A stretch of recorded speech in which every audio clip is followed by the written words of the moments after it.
Male reproductive system 3 parts में divide है। Primary sex organ जिसमें टेस्टी आती है, सेकेंडरी सेक्स ऑर्गन में एसेंसरी डक्ट और एसेंसरी ग्लैंड्स होती है, थर्ड आता है एक्सटर्नल जेनिटिला जिसमें पेनिस होता है। टेस्टी का देखते हैं। टेस्टी क्या करती है, वो स्पर्म का फॉर्मेशन करती है, बॉडी से बाहर की साइड लोकेटेड होती है, पाउच लाइक उसका स्ट्रक्चर होता है, और जो इंटरनल बॉडी होती है उससे उसका टेम्परेचर 2 से 2.5 डिग्री सेल्सियस कम होता है। ओव्यूल शेप में होती है लाइक दिस, और इसकी जो लेंथ होती है वो 4 to 5 सेंटीमीटर होती है, विड्थ 2 से लेके 3 सेंटीमीटर होती है। अब हम टेस्टी का डायग्राम देख लेते हैं। ये टेस्टी है, ये 2 टेस्टी होती है, पाउच लाइक स्ट्रक्चर है, जो इसकी आउटर लेयर है उसे हम स्क्रोटम बोलते हैं। उसके बाद एक इनर मसल्स आती है इसकी, उसे क्रोमेस्टर मसल्स बोलते हैं, जो कि स्केलेटन मसल्स होती है।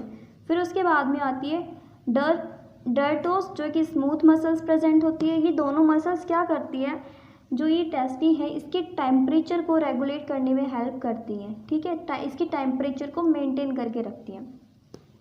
अब ये टेस्टी के अंदर, एक टेस्टी के अंदर टेस्टिक्युलर लोब्यूल्स प्रेजेंट होते हैं, जो कि 250 नंबर में होते हैं। मतलब ये एक टेस्टी है, इसके अंदर इस टाइप के 250 टेस्टिक्युलर लोब्यूल्स प्रेजेंट होते हैं। अब हम एक लोब्यूल्स को देखते हैं। ये एक लोब्यूल्स है, इसके अंदर 2 से लेके 3 सेमनीफेरस ट्यूब्यूल्स प्रेजेंट होती हैं, ठीक है। ये 2 से लेके 3 क्या प्रेजेंट होती है, सेमनीफेरस ट्यूब्यूल्स। अब हम एक लोब्यूल्स का ट्रांसेक्शन देखते हैं। ये एक लोब्यूल्स था, हम उसको कट करके देख रहे हैं बीच में से, ठीक है, उसका टीएस देख रहे हैं एक लोब्यूल्स का। ये एक लोब्यूल्स है, इसके अंदर क्या प्रेजेंट है, सेमनीफेरस ट्यूब्यूल प्रेजेंट है, हमें पता है। अब उस सेमनीफेरस ट्यूब्यूल्स का ट्रांसेक्शन देखते हैं। उसके अंदर जो ये येलो कलर के हैं वो साइटोइल सेल या फिर नर्स सेल प्रेजेंट होती है। ये क्या करती हैं, ये न्यूट्रिशन प्रोवाइड कराती हैं। इनका काम क्या होता है, न्यूट्रिशन प्रोवाइड कराने का काम होता है। और ये सेल्स टाइट जंक्शन से बाइंड होती है, मतलब बहुत टाइट जुड़ी हुई होती है। और जो इनके बीच में स्पेस प्रेजेंट होते हैं साइटोइल सेल के, उसमें जर्म सेल प्रेजेंट होती है, वो ही स्पर्म फॉर्मेशन का काम करती है।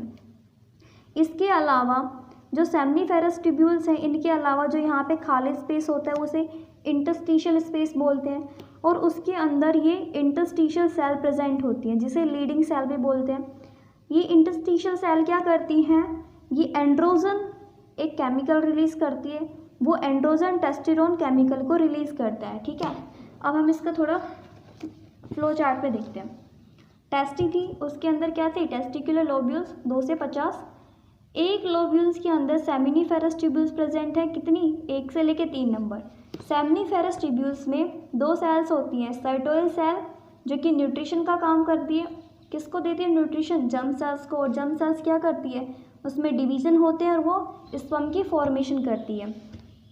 और जो सेमनीफेरस ट्यूब्यूल के जो बाहर का एरिया होता है उसमें उसे इंटरस्टिशियल स्पेस बोलते हैं। उसके अंदर इंटरस्टिशियल या फिर लीडिंग सेल प्रेजेंट होती है, वो एंड्रोजन हार्मोन एंड्रोजन रिलीज़ करती है। और एंड्रोजन क्या रिलीज़ करता है, टेस्टोस्टेरोन हार्मोन को रिलीज़ करता है। अब हम देखते हैं कि वो हार्मोन को रिलीज़ क्यों कर रहे हैं। रिलीज़ तो तभी करेंगे, उन्हें कहीं ना कहीं से सिंगल मिल रहा होगा। तो उन्हें सिंगल कहाँ से मिलता है, ब्रेन से। ब्रेन में क्या होता है, हाइपोथैलेमस। हाइपोथैलेमस GNH RH को वो रिलीज़ करेगा, गोनेडोट्रोपिन रिलीजिंग हार्मोन को रिलीज़ करता है, जो कहाँ लोकेटेड होता है, प्यूबिट्री के अंदर। और प्यूबिट्री से 2 हार्मोन निकलते हैं, LH और एक FSH। LH ल्यूटिनाइजिंग हार्मोन और उसका दूसरा नाम होता है ICSH, मतलब इंटरस्टिशियल सेल स्टिमुलेटिंग हार्मोन्स। वो क्या करेगा, वो लीडिंग सेल या फिर इंटरस्टिशियल सेल होती है, वहाँ पे जाके उन्हें स्टिमुलेट करता है। स्टिमुलेट करेगा मतलब उनको छेड़ेगा, तो वो क्या करेगी, वो एंड्रोजन रिलीज़ करती है। और एंड्रोजन क्या रिलीज़ करता है, टेस्टोस्टेरोन। अब टेस्टोस्टेरोन क्या करेगा, टेस्टोस्टेरोन जो यहाँ से रिलीज़ होगा वो जो सेमिनिफेरस ट्यूब्यूल्स है उसके अंदर एंटर कर जाएगा, यहाँ पे एंटर हो गया, ठीक है। और जो ज़्यादा प्रोडक्शन होता जाता है तो वो क्या कर जाता है, ब्लड में भी एंटर हो जाता है और ब्लड से पूरी बॉडी में फ्लो हो जाएगा। जो दूसरा रिलीज़ करती है प्यूबिट्री, FSH फॉलिकल स्टिमुलाइजिंग हार्मोन्स, वो यहाँ पे साइटोइल सेल को स्टिमुलेट करता है, मतलब साइटोइल सेल को छेड़ेगा। तो साइटोइल सेल क्या रिलीज़ करेगी, एंड्रोजन बाइंडिंग प्रोटीन। वो एंड्रोजन बाइंडिंग प्रोटीन यहाँ पे क्या करेगा, जो ये टेस्टोस्टेरोन है ये भाग जाता है, मतलब इस सेल के अंदर एंटर तो होता है लेकिन फिर ये वापस से बाहर आ जाएगा।